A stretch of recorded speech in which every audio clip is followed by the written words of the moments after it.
Korea's main rival parties are engaged in a last-minute push to pass next year's budget bill and a spy agency reform bill before the year's end. This follows the surprise agreement between the ruling and main opposition parties on Christmas Day. Our Kim Hyun-ji has more.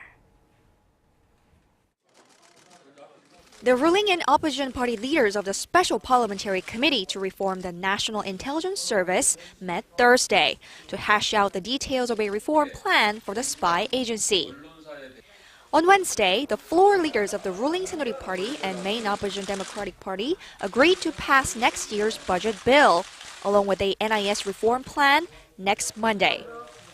The $340 billion budget plan for 2014, drawn up by the government in September, has been stuck in the legislature amid a deadlock between the rival parties over allegations that the spy agency tried to sway public opinion in favor of now President Park Geun-hye ahead of last year's presidential election. The Christmas Day deal, however, did not include an agreement over other key bills. The Saenuri Party demanded the main opposition party help pass bills aimed at facilitating foreign investment and tourism in the country.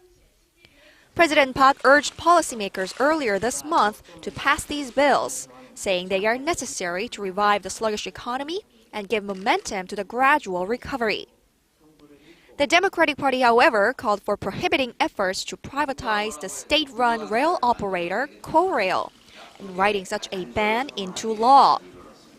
The 7,600-member railroad union has been striking for nearly 3 weeks, the longest rail strike in Korean history, to protest the government's attempt to set up a subsidiary company to run a new high-speed train line from southeast of Seoul to the southern port city of Busan.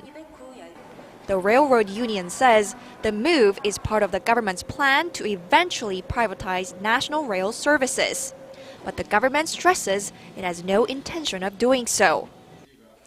Although the rival parties failed to reach a consensus over these issues Wednesday, they did agree to continue discussing these bills at respective standing committees. As for next year's budget bill, the rival parties have cleared about 2/3 of 120 government business projects, mostly to do with job creation and creative economy. Kim Hyun-ji, Arirang News.